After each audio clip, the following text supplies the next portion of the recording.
Buenas compañías. Ya dentro de la rutina de la navegación se acercaban sin incidentes a las Bahamas. Alta consultó por internet y les hizo un pequeño resumen de la historia de las Bahamas. La Mancomunidad de las Bahamas es un estado independiente ubicado en las Antillas, un archipiélago de 24 islas habitadas, 600 deshabitadas y más de 2000 peñascos y escollos. Inicialmente el archipiélago recibió por parte de los españoles el nombre de la población epónima de los Lucayos, siendo así llamado Islas Lucayas. Se considera que el nombre de Bahamas proviene de una deformación de las palabras del español bajamar, ya que gran parte de las islas de este archipiélago solo es habitable durante la marea baja o bajamar. Desde finales del siglo XV hasta el siglo XVII, las Bahamas estuvieron bajo la soberanía española, aunque las islas, por su situación estratégica en la ruta del Galeón y por formar el archipiélago un auténtico laberinto insular, paulatinamente fueron transformándose en escondites y nidos de piratas, bucaneros y filibusteros, especialmente ingleses. Así, en el siglo XVI, los realistas británicos que habían dejado Nueva Inglaterra, se trasladaron a las islas. Debido al gran número de colonos británicos, la soberanía del archipiélago se traspasó de España a Reino Unido y las Bahamas fueron declaradas colonia británica en 1783. En 1973, los habitantes de las Bahamas votaron a favor de la independencia del Reino Unido, aunque permanecieron dentro de la Mancomunidad Británica de Naciones, la llamada Commonwealth. Desde su independencia, las Bahamas han prosperado notablemente gracias al turismo, a la banca internacional y la gestión de inversiones, dado que se trata de un paraíso fiscal. Lo que les ha dotado de un nivel de vida muy elevado. A los tres, les pareció un lugar perfecto, deseaban estar tranquilos y sin problemas, así que se dirigieron directamente a la Nassau. Retrasaron un poco la marcha por la noche para llegar al amanecer, pues siempre resultaba más sencilla la navegación por canales y encontrar con la luz del día los muelles de atraque. La zona del puerto estaba dentro de un canal que en realidad la formaba la propia isla de New Providence y la pequeña isla Paradise, que durante 10 kilómetros formaba un dique natural que protegía todo el puerto, dejando en su interior un canal de entre 200 y 500 metros de ancho. El puerto náutico de Nassau estaba repleto de barcos, por lo que los desviaron al pantalán de los yates un poco más grandes. Amarraron al Albatros, al lado de un gran velero. Un Swan 75 precioso, el casco de color azul marino, con una cubierta de madera de teca y una línea baja casi sin sobresalir la cabina principal. «Qué bonito es ese barco», comentó Altair. «Si te parece no lo es», le matizó Marcelo, «los Swan son los Rolls Royce de los yates de vela. Son tan perfectos, que comentan que incluso la muesca de los tornillos está alineada». La bandera de Norteamérica ondeaba, y en popa mostraba el nombre de Endeavour, que significa algo así como esfuerzo o empeño. En la cubierta, estaba una niña de unos 8 años rubia junto con un niño de unos 10, los dos sentados en la borda con los pies colgando y apoyados en los candeleros, les miraban con curiosidad. «¿Qué barco es ese?», preguntó la niña en inglés, con la naturalidad que pregunta un niño. «Un barco especial», le contestó Carlos. «Me gusta. Parece un pájaro». «Sí, es como un pájaro, incluso tiene alas». «¿Podemos verlo por dentro?». Carlos miró hacia el velero, pero no aparecía ningún adulto en la cubierta. Sopesó la situación, le encantaban los niños y deseaba hacerlos felices, pero lo último que quería es que los acusasen de secuestrar a unos niños, si veían que los metían en el Albatros. «Podéis venir a verlo. Pero debéis avisar primero a vuestros padres». Los niños salieron corriendo y desaparecieron en el interior. Al cabo de un minuto, salió un hombre alto rubio, de unos 40 y tantos. Bajó al pantalán y se dirigió al Albatros. Carlos también bajó del Albatros. «Hola, me llamo Mike», dijo muy campechano ofreciéndole la mano. «Perdonad a mis chicos, son unos niños atrevidos y malcriados». «Soy Carlos, somos españoles», le contestó en inglés. «Tienes unos hijos muy simpáticos. Querían ver nuestro barco, pero consideré que mejor supieseis que estaban con nosotros». Se quedó mirando con cara de perplejidad al Albatros. «¿Es un barco?». «Sí, especial, lo hemos construido nosotros». «¿Lo habéis construido vosotros?». Preguntó de nuevo con curiosidad. «Sí, en una fábrica de aviones». El americano no disimulaba su asombro. «¡Guau! Es increíble. ¿Tus hijos quieren verlo? ¿Venís todos?». «Sí. Espera que avise a mi mujer». Se introdujo en el barco, y un minuto después salió con su mujer Sofía, que les presentó, así como a sus hijos Grace y Christopher. Ya en el interior del Albatros, a los niños les encantó estar sentados en el puesto de pilotos como si fuese un avión. Mike estaba muy interesado y preguntaba cómo funcionaba todo. Y a cada explicación de Carlos se quedaba más asombrado. Después de 10 minutos se bajaron del Albatros. No les ofrecieron tomar nada, pues dentro solo había sitio para 4, así que para compensar la falta de atención, Carlos les ofreció invitarlos en las instalaciones del puerto. Mike y Sofía dijeron que mejor les invitaban a tomar algo en su barco, así, de paso, se lo enseñaban devolviéndoles la visita. El precioso barco de Mike y su familia se trataba de un Swan 75, tal y como ya había descrito Marcelo. El barco se podía definir como un lujo clásico como velero sin extravagancias, y de lujo porque todos los detalles estaban realizados con materiales de primera calidad. La madera de teca cubría toda la cubierta y en el interior todo el mobiliario de madera de cerezo. 5 camarotes todos con su baño privado, un salón central muy amplio, así como una cocina impresionante. El Albatros, a su lado parecía un apartamento comparado con esa mansión. Se sentaron en cubierta con unos refrescos comentando la excelencia del Swan, pero Mike estaba mucho más interesado en el Albatros que en recibir adulaciones. Cuando Carlos le comentó que lo hicieron planear y habían llegado a alcanzar más de 45 nudos, Mike se mostró asombrado. Después de todo su magnífico barco, en el mejor de los casos, llegaba a 20 nudos. Carlos a la vista de tanto interés le ofreció probarlo, pues tenían pensado permanecer al menos un par de días en Nassau. Así entre unas cosas y otras siguieron hablando toda la mañana y acabaron comiendo en el Swan ante la insistencia de sus nuevos anfitriones. Marcelo hizo migas con el hijo Christopher, que tenía mucha curiosidad por los motores por lo que se ganó el respeto y la paciencia de Marcelo, mientras que Altara se entendía muy bien con Sofía y Grace deseando poder hablar con mujeres. Durante la cena le preguntaron por qué le puso el nombre de Endeavour. Mike les explicó que le pareció uno de los nombres más tradicionales. Desde el famoso el H.M. Bark Endeavour, que fue el barco del capitán James Cook, o el barco de regata de la Copa América clase J de 1934, que en la actualidad aún seguía navegando. Incluso se le ha puesto ese nombre a una de las lanzaderas espaciales y hasta existe un club con ese nombre, el Endeavour Yacht Corporation. Su mujer Sofía, con un toque sutilmente irónico, comentó que resultaba evidente lo poco original que se mostró escogiendo el nombre. Transcurrió una velada magnífica después de lo cual se fueron a conocer la ciudad por la tarde. Al día siguiente Mike y su familia aceptaron la invitación para probar el Albatros. Por la mañana tuvieron que resolver algunos asuntos de papeleo, así que por la tarde subieron todos para dar una vuelta. Los niños estaban asombrados cuando desplegaba las alas y como con facilidad cogían los 15 nudos con vientos suaves. Mike no solo admiraba las condiciones de navegación del Albatros, sino también el gran mérito que tenían al haberlo construido ellos tres y el haberlo probado en una travesía transatlántica. Carlos le ofreció a Mike probar la velocidad máxima elevándose sobre el agua, aunque le advirtió que tenía cierto peligro y solo lo había probado una vez, por lo que aconsejaba dejar primero en tierra a su mujer y a los hijos. Mike, que ya estaba lo suficientemente asombrado con el Albatros, optó por no arriesgarse, lo que dejó tranquilo a Carlos, que tampoco estaba muy convencido. Al regresar Mike y su mujer les invitaron a cenar en el Endeavour. Durante la cena, y explicando sus planes, Carlos comentó que dada las incomodidades del Albatros, seguramente cogerían un hotel por unos días, pues deseaban estar un poco más cómodos antes de retomar la travesía de regreso a España. Mike volvió de hablar con su mujer en la cocina, y les comentaron que en los siguientes 3 días pensaban navegar un poco hacia el sur hasta Rocker Point Stelmen hasta Bahía Esmeralda, a unas 120 millas. Y de forma sorpresiva les invitaron a que los acompañasen como invitados, pues cabían todos perfectamente en el Endeavour. Altara, la más espontánea y expresiva, aceptó de inmediato, sin ni siquiera mirar a sus compañeros. Carlos y Marcelo también dijeron que sí, no solo por no desilusionar a Altara, sino que ellos mismos planteaban que vivir en el Endeavour durante 3 días se trataba de unas vacaciones, respecto a las condiciones en que estaban en el Albatros. A diferencia de otros navegantes noveles, que buscaban ciudades conocidas con miles de turistas, Mike y su familia solo deseaban estar tranquilos y disfrutar del mar. Por seguridad y comodidad buscaba buenos puertos, pero si podían, preferían lugares más tranquilos y solitarios. Después de todo, su barco disponía de todos los equipamientos y comodidades. Trasladaron un pequeño equipaje al Endeavour y dejaron al Albatros cerrado, avisando al guardia del puerto para que lo vigilase especialmente.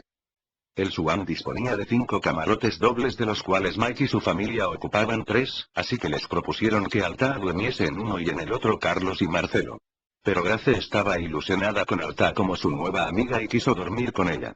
Así que Carlos y Marcelo dispusieron de un camarote para cada uno de ellos y se quedaron más contentos que si estuviesen en el mejor hotel de lujo. El Swan 75 llevaba unas inmensas velas, si bien, al disponer de enrolladores, winches eléctricos y piloto automático, a pesar de su gran eslora, perfectamente lo podía manejar una sola persona. Mike y Sofía les explicaron que disfrutasen de viaje y que no se preocupasen por la maniobra. Carlos y Alta acogieron de buen grado la sugerencia, pues nunca había manejado drizas ni escotas, en tanto que Marcelo se mostró un tanto frustrado por no poder trabajar con toda la maniobra de un velero. Salieron a motor por el canal de la isla. Ya en el mar, Mike se dedicó a activar algunos botones y desplegó la vela mayor así como un inmenso Génova y con el habitual viento del Caribe marcaron unos cómodos 15 nudos.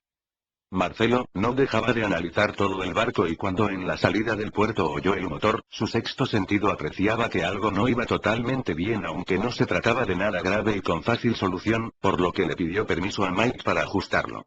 A Mike le parecía mal que Marcelo se pusiese a trabajar en algo que podían haber los mecánicos cuando regresen a Nassau. Carlos le tuvo que explicar que para Marcelo más que un trabajo resultaba casi una obligación, y que no tuviesen la más mínima duda que dejaría el motor perfecto.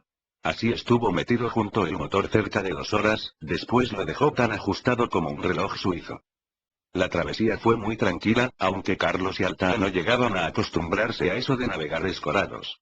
Después de todo el Albatros disponía de la ventaja frente al resto de los veleros de navegar siempre equilibrado y horizontal. Llegaron a Bahía Esmeralda después de 9 horas de navegación, el puerto está literalmente metido dentro de la tierra y se entraba por un angosto paso, una vez dentro se encontraban totalmente protegido del mar. Mike resultó ser un magnífico anfitrión y le gustaba sentarse en la cubierta después de comer o cenar y hablar de lo que fuese. Se enteraron que vivían en New York donde Mike poseía varias cadenas de televisión locales, se trataba del típico empresario emprendedor hecho a sí mismo, y centrado en su trabajo y en su familia, se mostraba ajeno a todo lujo. Su mayor felicidad se plasmaba en estar a solas con su familia navegando, y en este sentido el Endeavour había sido su único capricho. No solo se trataba de un viaje de vacaciones, sino que con la independencia del barco y la navegación deseaba transmitir a sus hijos ese sentimiento de valerse por sí mismo y superar las adversidades. Así, resultaba impresionante ver cómo Grace y Christopher se movían por el barco con toda naturalidad, realizando las funciones propias de marineros, lo mismo eran capaces de amarrar una escota en la cornamusa, como de ponerse a la rueda del timón para mantener el rumbo. Sofía, aunque sin tanta pasión, apoyaba esta educación y se sentía orgullosa de la disciplina que mostraban sus hijos. Pero ni Mike o Sofía le gustaba hablar sobre sus virtudes, sino que, como buenos tertulianos, se centraban más en anécdotas simpáticas. Como en aquella ocasión que una actriz famosa llegó borracha a un programa en directo. El director del programa, ante la alternativa de suspenderlo, tuvo la genial idea de plantear la entrevista simulando como si la actriz llegase borracha a la entrevista. Al final el público del plató aplaudía a rabiar la actuación, e incluso la crítica la felicitó al día siguiente por tal convincente representación. Las explicaciones de Mike no eran tan técnicas como Carlos, ni tan profusas como las de Marcelo, pero contemplaba aspectos anecdóticos y humanos que las hacían muchísimo más entretenidas. Además, como magnífico comunicador, manejaba perfectamente las inflexiones de la voz y la expresividad corporal, logrando expresar los sentimientos de los personajes o la tensión de las situaciones. Alta les comentó que Marcelo conocía unas historias del mar fantásticas. Mike miró, con un cierto aire de escepticismo, al recatado Marcelo, siempre parco en palabras. No se podía imaginar que ese marinero apocado contase buenas historias. Carlos se dio cuenta, y ratificó las palabras de Alta, insistiendo que Marcelo tenía unos conocimientos de historia asombrosos y una memoria increíble. Mike insistió entonces que le contase alguna historia. Aunque Marcelo parecía no estar inicialmente dispuesto, ante la insistencia de todos al final sucumbió. Y así en la cubierta apoyados entre almohadones, Marcelo comenzó a contar una de sus historias, esta vez de forma más pausada, pues debía buscar en inglés las palabras, frases y giros para expresarse correctamente. Ernest Shackleton, un irlandés, que se hizo capitán de la marina mercante y ansioso de aventuras en 1901, embarca por primera vez con Robert Falcon Scott con destino a la Antártida y la conquista del Polo Sur, pero enfermó y tuvo que abandonar. Animado por la experiencia del viaje organizó su propia expedición y en 1907 al Polo Sur. Tienen mala suerte y tiene que abandonar, se ven forzados a abandonar a tan solo 180 kilómetros del Polo Sur. En 1911, Roald Amundsen alcanzó el Polo Sur. Shackleton, decepcionado por no poder ser el primero, se pone como objetivo ser el primero en atravesar el continente a pie, lo que supondría una marcha de 3.300 kilómetros desde el mar de Weddell hasta el mar de Ross, pasando por el Polo Sur. La duración de la travesía fue estimada en 120 días. La propia convocatoria publicada en 1913, como anuncio en los periódicos, ya ha pasado a la historia. Se buscan hombres para un viaje peligroso. Sueldo bajo. Mucho frío. Largos meses de completa oscuridad. Constante peligro. No se asegura retorno con vida. Honor y reconocimiento en caso de éxito. Este anuncio, lejos de alejar a los candidatos, recibió más de 5.000 solicitudes. El 8 de agosto de 1914, a bordo del Endurance, Shackleton y sus 27 tripulantes parten del puerto inglés de Plymouth. En septiembre arriban a las costas de la isla Georgia del Sur. Hay islotes de hielo por todas partes y el avance se toma muy lento. El hielo se hace cada vez más espeso y el 19 de enero de 1915, el Endurance se encuentra completamente atrapado en el hielo sobre el mar de Weddell. Las temperaturas caen a menos de 20 grados bajo cero, pero no les preocupa, pues están preparados para pasar el invierno antártico a bordo del barco. 9 meses después siguen atrapados en el hielo aunque con suficientes provisiones, pero de repente todo cambia cuando por la constante presión de los hielos el barco se rompe y en unos días se hunde. La situación objetivamente resultaba desesperada, sin barco en el medio de un mar de hielo en el otro extremo del mundo y sin ningún auxilio en miles de kilómetros. Y hay que darse cuenta, que en esa época no hay radios, por lo que nadie sabe desde hace meses en dónde están, lo que descarta esperar ningún tipo de ayuda. Rescatan algunos víveres, los perros y 3 lanchas. Deciden dirigirse a la isla de Paulet. Para ello deben de arrastrar los 3 botes sobre el hielo en una travesía muy lenta y dura. Cuando se dan cuenta que están en una masa de hielo que se mueve con las corrientes, deciden montar un campamento y esperar. Pusieron los botes invertidos de forma que les sirvieran de habitáculos y se alimentaban de cazar focas y pingüinos. Shackleton no solo estaba preocupado por la supervivencia física, sino también por mantener alta la moral, realizando cualquier actividad que los mantuviese entretenidos. Así estuvieron 4 meses hasta abril de 1916, cuando inesperadamente en una noche la masa de hielo comenzó a fragmentarse. Casi les cuesta la vida a algunos hombres, pero finalmente lograron subirse a las 3 embarcaciones logrando que todos sobreviviesen. Así fueron navegando hasta alcanzar la isla Elefante en el punto norte de la península antártica. Hacía 16 meses que no pisaban tierra firme y habían recorrido por lo menos unos 3.500 kilómetros en el hielo. A pesar de estar en tierra firme, la situación seguía siendo igualmente desesperada. Aislados en una pequeña isla resultaba inútil esperar ser rescatados, pues nadie en el mundo conocía dónde estaban. La única salida consistía en ir a buscar ayuda, así que Shackleton con 5 más, decide dirigirse a la isla Georgia del Sur, a 800 millas, en cuyo lado norte estaba situada una estación ballenera noruega, atravesando el mar en uno de los botes. Para esa travesía tuvieron que esquivar icebergs y navegar contra las infernales condiciones de uno de los mares más temidos por todos los marinos del mundo. Tenían que achicar constantemente el agua que entraba, y cuando se comenzó a formar hielo tuvieron que sacarlo a martillazos. Pero su mayor problema, además de sobrevivir cada minuto, fue que cualquier error de orientación haría que se pasasen de la isla y se quedasen en medio del océano Antártico en un bote. Después de 16 días de infernal travesía, con increíble pericia logran llegar a la costa sur de la isla Georgia del Sur. Surge un nuevo problema, pues la estación ballenera está justamente al otro lado, y el bote no aguanta más, así que la única posibilidad es atravesar a pie pico y glaciares helados, de una zona sin mapas durante 25 millas. De los 6 tripulantes, 2 estaban muy débiles, así que se quedan cuidados por uno y Shackleton con los otros 2 emprenden el viaje. Caminan durante 36 horas sin parar ante el riesgo de quedarse dormidos y congelados, finalmente logran llegar los 3 sanos y salvos. Inmediatamente Worsley parte hacia el lado sur de la isla para recoger a los 3 hombres que habían quedado allí. Por su parte Shackleton, consigue el ballenero Southern y 2 días después, junto a Crean y Worsley parte hacia la isla Elefante a recoger al resto de sus compañeros. El hielo les hace retroceder hasta las Islas Falkland, donde el gobierno uruguayo les cede un barco arrastrero. Nuevo fracaso. Desde Punta Arenas, con la ayuda de los residentes británicos fleta una goleta, la Emma, que también fracasa en el intento. Por fin, el 30 de agosto de 1916, a bordo del remolcador chileno Yelcho, Shackleton consigue llegar a la isla Elefante y rescatarlos. En los 634 días que duró la expedición, Shackleton no perdió a un solo hombre. La aventura de Shackleton es posiblemente la más importante de las vividas en los polos, y aunque no aportó ningún éxito ni avance científico, es el máximo exponente del trabajo en equipo, del espíritu de lucha y de la supervivencia. Hay una frase que dijo Raymond Priestley, marinero que trabajó bajo las órdenes de los tres grandes del Polo Sur, Scott, Amundsen y Shackleton, que resumen lo que para ellos significaba Shackleton. Como jefe de una expedición científica, yo elegiría a Scott. Para un raid polar rápido y eficaz, a Amundsen. Pero en medio de la adversidad, cuando no ves salida, ponte de rodillas y reza para que te envíen a Shackleton. Como curiosidad, el bote en el que hicieron la travesía hasta Isla Georgia del Sur, fue rescatado y llevado a Inglaterra en 1919 por James Kidder Rowett, que había financiado la última expedición como condiscípulo de Shackleton del Colegio Dulwich en el sur de Londres, y ahí está expuesto actualmente sobre unas piedras también traídas de la isla. Otra curiosidad es que la expedición llevaba un fotógrafo llamado Hurley. Profesional capaz de hacer fotografías en condiciones muy difíciles, y apasionado por su trabajo. Así que cuando el Endurance comenzó a hundirse, insistió en rescatar todas las fotos.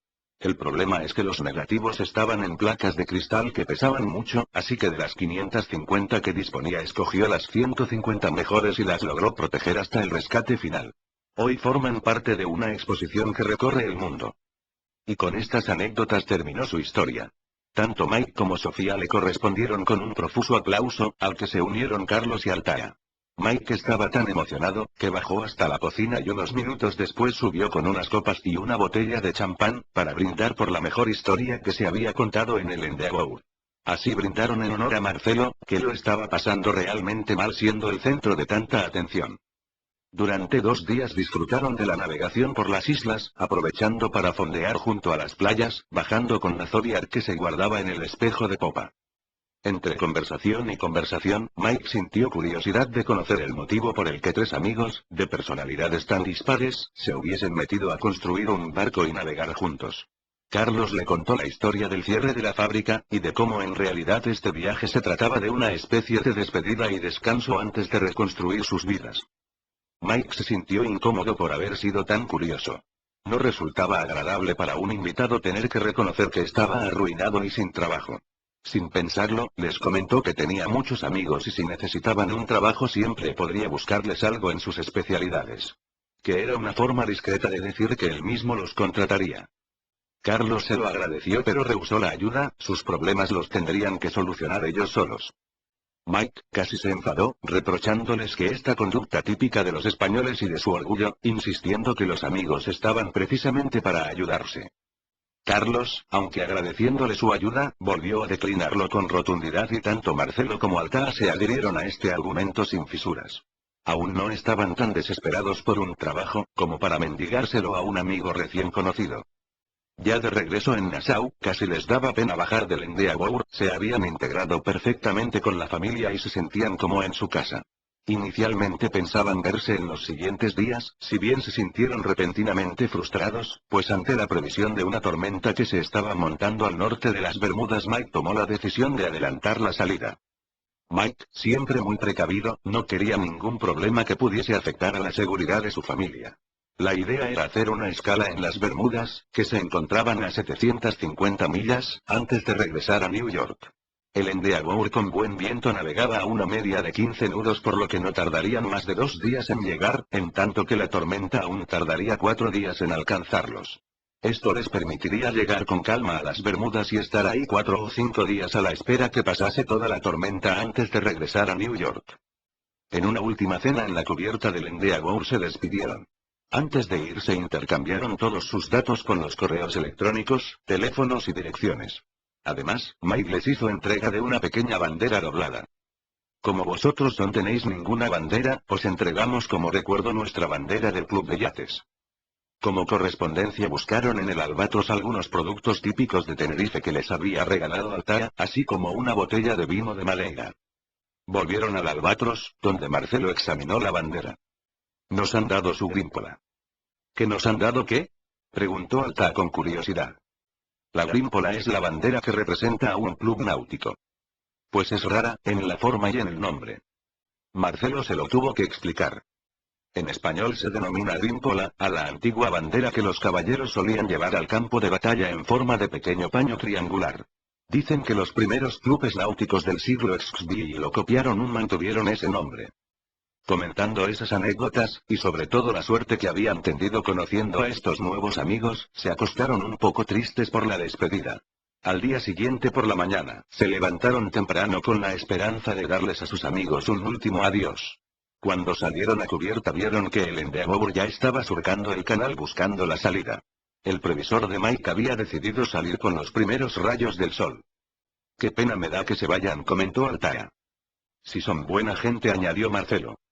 «Bueno», dijo Carlos, «hay que contemplarlo con cierto optimismo, dentro de unos meses o años, aprovechando unas vacaciones seguro que podemos volver a reunirnos, incluso puede ser navegando en el Endeavour». Este plan de futuro les hizo pensar también, en que tal y como hicieron sus amigos ellos también deberían volver a su vida real. Con esos días que habían pasado con sus amigos, no habían hecho nada de turismo, así que decidieron quedarse unos días más para preparar todo el regreso. Además, aunque hubiesen querido regresar en esos momentos, la inminencia de la tormenta se lo impedía.